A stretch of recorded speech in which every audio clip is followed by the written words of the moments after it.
Ooh, I'm late in watching this episode, but I'm gonna get it up. I'm gonna catch up. So I'm a little late at watching this second episode. I said I was gonna review every week. I've been traveling, work's been crazy. So, it is what it is. Sorry, I apologize. But nonetheless, I'm about to watch this second episode of Set It Off ATL. And where we left off last week, they were seemingly trying to get to know each other. What is his name? Norris, I was on his side, but then I'm not on his side. He was a little too messy. So we'll see what goes on in the second episode.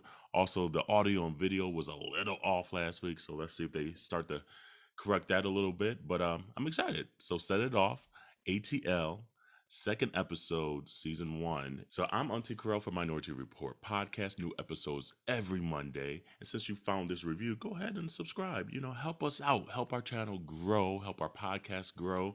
You'll see more of these reviews. You'll see each week we do an Ask Your Aunties segment on the podcast. We do the full episodes. We put those out on here. And currently we're also reviewing Insecure. And then also when new music comes out and things like that, I'll do a hot tea, cold tea versions of those. So a lot of content right here on YouTube. So Minority Report Podcast, be sure to subscribe. Without further ado, here we go. Drop the header.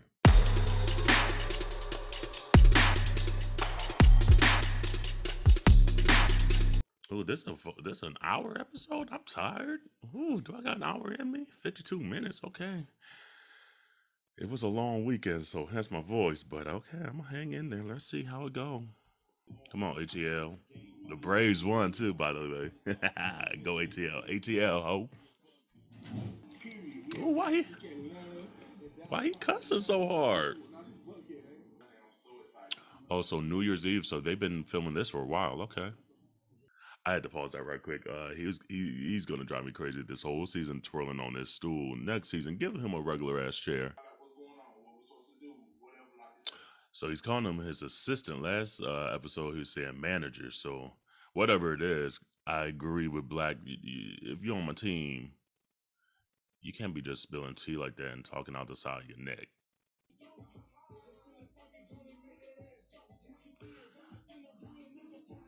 Not the name tag, the sticker name tag though. At this event, y'all don't need to give him no name tag. Am I crooked? I'm over here talking about that video and I'm crooked. I don't know why I'm looking crooked. Oh, that's pretty. That's like the North Mountains of Georgia, Blue Ridge area. Peaceful up there. Oh, that's the golf course. 30 is still a baby. I think we all, well, I didn't because I was happy to turn 30, but a lot of people have issues turning from their 20s to 30. 30s have been the best decade so far for me, at least. You just really become more sure and cool with yourself, especially being a Black gay man. There's just so much stuff that's thrown at you throughout life of toxic masculinity. You can't be yourself, etc., etc. There's something about your 30s that you're like, you know what? Take me as I am, like Mary J. Blige say, or don't take me at all. It is what it is. So yeah, enjoy your 30s, Rodney. They're great.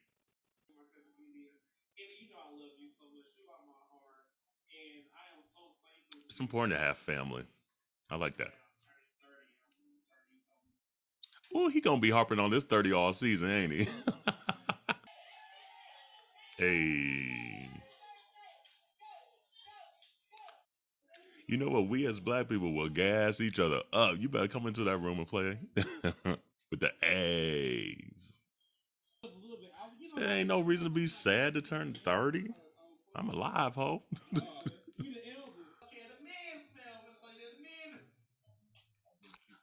Hold on, just because you got a man don't mean you can't have a little some toys in the stash there. Some days, they might be tired and you might be ready to go. Get your little toy. I don't know. There ain't nothing wrong with that. Have a toy.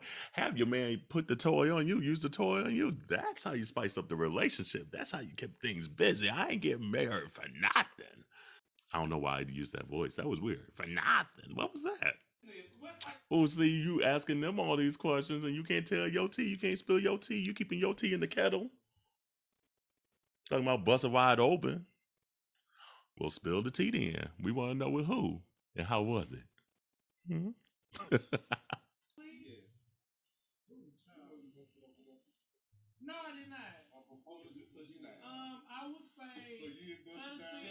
Ooh, tell the truth now.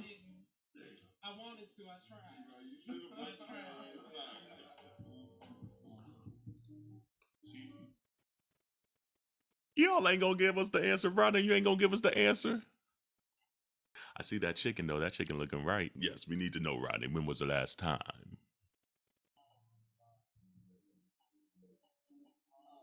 Aww.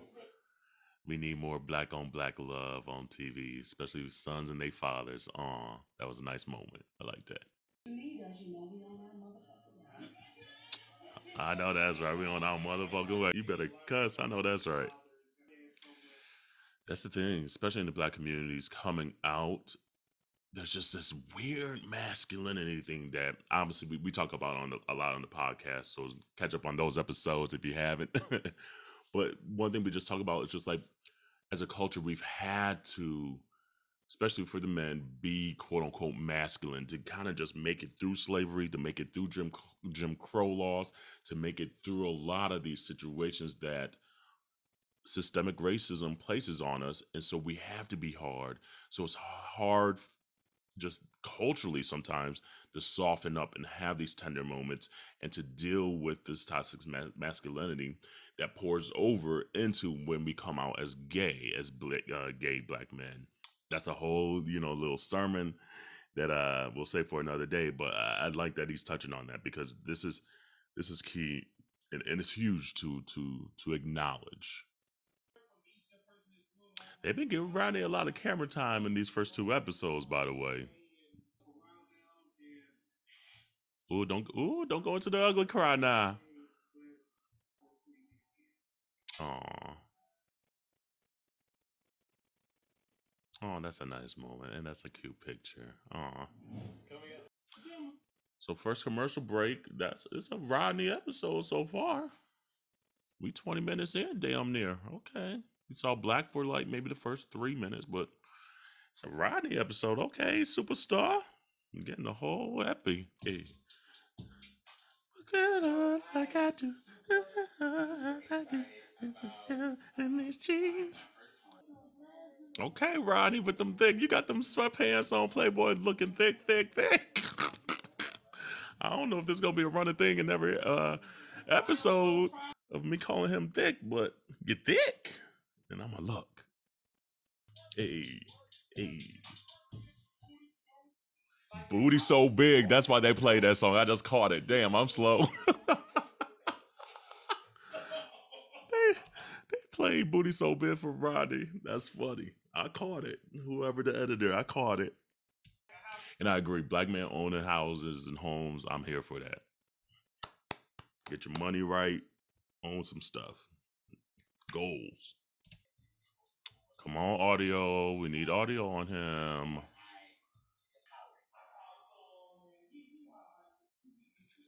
But here's the thing, though. Here's the thing. They kind of are all guilty because they were kikiing at Arnike at the food spot, and they didn't stop the conversation. They didn't say no or stop talking about this. That ain't none of our business. Rodney kind of did a little bit, and after a while, they kind of alluded maybe okay, it's not the right time or place to do this, but they're kind of all guilty of it. Rodney, did you have a piece of candy before this? Your tongue yellow. I'm gonna be stickler on sound just because that's how I am. I can't help it. When you film in a room with a lot of hard surfaces, there's going to be a lot of echo and it's going to be hard to control that. So I just hope these are just things you pick up along the way as you film. It's the first season and things like that. But that's just something I noticed the second they walked into this house. I'm like, okay, they're going to have a tough time controlling echo and getting decent audio because all the surfaces are hard and flat and nothing to absorb and help kind of mute some of the reverb. But great conversation, and I agree. Like, especially when it's your job. Your job is be on this cast, so it's your job to show up and be cordial. And yes, you don't have to be kiki and I'll get my best friend when we're there, but you need to show up. So I'm agreeing with Terrence's analysis of the conversation and situation. Oh, that's a flex. My old house. I know that's right, Terrence. Flex, honey. Something I might have noticed. I don't know if I'm spilling the veil, but I noticed his tongue had coloring from just a second ago in a different outfit. So they must have done a lot of these interviews in the same day, just different clothing. Did I pick up on that? Did you pick up on that? Are we together? Do we see each other? I think that's the case. And I invited Terrence. Terrence with your country self. What? Karl? Shows up. As well. I'm an actor, a rapper. Y'all probably know me from numerous appearances in a million different shows. Okay. Stunt. Not the new teeth. So I have doing so basically what happened was what had happened was new teeth to get veneers. I don't think you need them. I'd be tired of. So I said the gap is cute. No. Cause here's the thing about some of these veneers. Everybody getting these damn veneers. It ain't cheap, and then everybody's mouth look the same, and they too big for their mouth, and they like unusually white, and yeah, no. Your gap is cute. Keep your mouth, keep your teeth. They're straight. Yeah, no. You don't need veneers. But he said they look like horse teeth. That's a lot.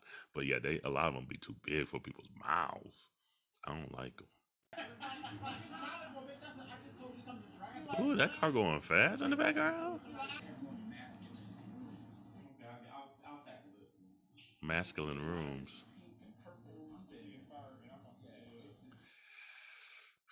I don't do well with the word masculine and all that. Like, we have this fear of feminine and masculine, these things. Everyone's on a spectrum. Yes, you might like certain colors. Certain colors are masculine. That you're putting on to colors certain energy. Pink don't know what's masculine or feminine. That's something that we as humans have done to give a complex. Especially in gay communities, we still have this fear of, okay, now that we're out and sucking dick and all this stuff, we can't have everything be so quote unquote feminine. So we gotta pretend, oh, I don't want that. That's too feminine for me. I'm gonna do this hard nigga. Do. Fuck out of here with all that. If you don't like the color, you don't like the color. It's not because it's masculine or feminine. Let's say that. Not the Braves. The Braves don't play Mercedes Stadium. Close enough though. Who cares? Who cares how feminine and masculine, quote unquote, one is? We got to drop all that. And we don't need to be calling nobody out and saying, oh, the wings fit for you. The wings, darling, fit for you. You want a football? Who cares? Let's drop that, especially in the black community. It's tired. Ooh. Okay, we could just cut this scene. It's too loud with that wind. Norris rubbing everybody the wrong way. Damn. Yeah, them teeth too big for you because you look like you keep on. Is he from Detroit? They showing Detroit in the background.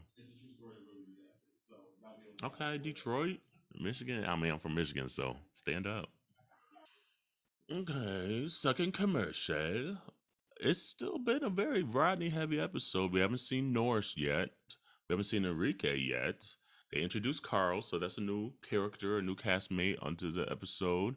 That seems to, she might be one that kind of stirs the pot a little bit. We'll see. We'll see. Yeah, and don't get them teeth. Keep your gap, girl. This is cute. Come on now. Ooh, I hope they go to Swinging Richards this season. Next time, call me. I'll go up there and meet y'all up. Hey, I like that earring, Black. Come on with the little dangly moment with the butterflies. Hey, hey, hey, hey.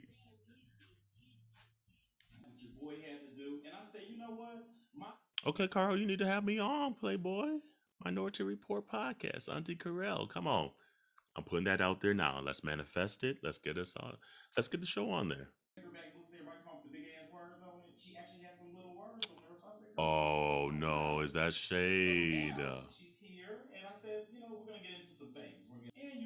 I'm gonna leave that one alone. We'll see if that comes back up. It might be coming back up.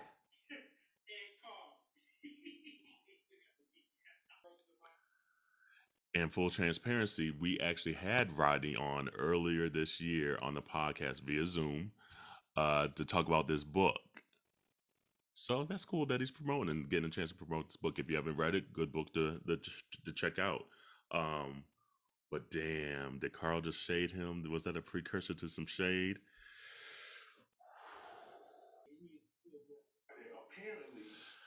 It's a tough game. I'm glad he's sharing this knowledge because it's a tough game out here as we try to grow our podcast and our media relations and our presence at Minority Report. You get privy to a lot of a lot of folks that say they can help you, a lot of folks that think, oh, let's do this, and honestly they just want to get on because maybe our platform's a little bigger or whatever it may be. But there's a lot of steps in this game that you have to research, that you have to communicate, that you have to get the proper lawyers, the proper things to ensure that you're establishing yourself the correct way. And it's hard because sometimes you just don't know what you don't know. So I'm glad he wrote that book. That's a good knowledge to get out there. Get your stuff together. No wonder you're gonna write a book, bitch. I think you needed the book for yourself. But, oh no, don't do that. Dang. Ooh, Karl's gonna be messy. Ooh, Karl might have to go into the Norse bucket. Karl, I was liking you for a second. You might be over there in the Norse bucket right now for me, Playboy. Ooh, damn. There ain't no reason to be shading people like that. Damn. Everybody should start somewhere. Everybody got to come up. Just because he didn't know that, yes, maybe he should have researched it, but you don't do that. Oh, dang. I told y'all from jump that she was a trash ass bitch. Y'all knew that. Not a tab. Not a trash ass bitch. He a tab. Jesus. Karl keeping it real for it. I guess he just matter of fact. This season, I feel like this is going to be the starting point of the jump off point for the season. This season's about to get crazy. I feel it in my spirit. Yeah, Black, you got a word there. You might be right on that. Like sometimes people bring shit upon themselves, whether they're ignorant, naive, whatever it may be. Sometimes you got to reap what you sow. Yeah, Black might be speaking right on that. Yeah, these receipts crazy out here. They got them CVS receipts, them Rite Aid receipts nowadays. Shit. When you're doing things like receipts, what is your motive? Exactly. What's your motive? That's what I was trying to say my last review. What's your motive? Why? Like, why are you doing receipts? What's the point? And that's when Norris went into the bucket. Okay, Karl, you kind of back in a little bit because you're talking nice now. You're talking good now. We'll see though.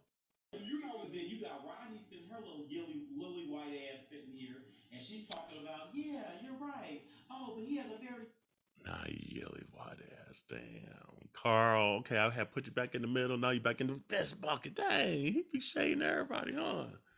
Calling people names, shit. Oh, her story is sad. Bitch, fuck her story. If she out here doing all this extra, I think both things could be true. I think you could recognize someone's fake and the story be sad. It could be an and situation, not an or. I say that a lot. Like a lot of situations are ands. Yeah, he could be fake, and you don't like what that Norris did, but it doesn't negate his sad story. If that makes sense. She did, and when I catch her, her ass is grass. And that's just on period, huh, Karl? Well, I mean, everybody's name is in everybody's mouth. That's the point of a show, the point of a reality show. So they all talking about each other. It is what it is at that point. Everything in me to snatch that bitch by the point toe ass shoes. Not the point ass shoes. Tight ass jeans she had on. Right? It's okay to be gay. That's a word, though. That's a word. That's a word. He said, I don't care about how many children you got. You could bust it as a gay man. You could bust it as a straight man. Who cares? Bust it. Bust it. Bust it. Bust it. You better promote that book.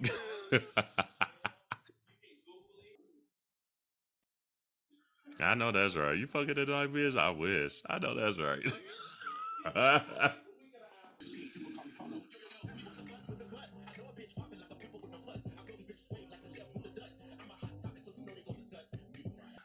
Okay. Ooh. Well, a lot kind of went down in that episode. We started off more with like, seemed like it was a very Rodney focused episode. So I'm hoping everyone kind of has their own kind of focused episode to kind of get to know them a little more. Got to see Rodney with his family and his 30th birthday that he was crying about. When 30 ain't nothing but a baby still. 30 ain't nothing but a number. Come on, no Playboy. Like 30s is dope. But then we got introduced to Karl. We got to see a little more of Terrence. And then it seems like the dynamic of the season is going to be that Black and Norris riff, quite frankly, which it rightfully should be. I feel like Norris kind of forced that situation, trying to be funny, trying to be cute. And I get it. Like, Black, be strong in your gayness. It's okay to put the busted out there and not feel no kind of way. You put it out there, you was happy, you was busting it. But it just sucks that Norris kind of put a little damper in that spirit. So we'll see how the rest of this season play out. It's gonna be interesting. Terrence, we don't know too much about Terrence though. Even though he was in this episode, we're still talking about Norris and Rodney. So I'm interested to know more about Terrence and Enrique. Those are the two. We're starting to get to know a little more about Black and his career, but we don't know much about those two cast members. But Karl came in with guns blazing this episode. He said, "My presence is here, darling." So I'm invested. I'm gonna do a review of every episode. Still a few little audio issues. We're gonna work that out. It's better than the first episode, I will say that. So again, I'm Karl for Minority Report Podcast. Subscribe. Hit the bell button so you could get notifications when these reviews come out. I know I'm a little late this week. Check us out. New episodes every Monday. And until next time, wash your hands, wash your legs, wash your ass. Get vaccinated. Get vaccinated.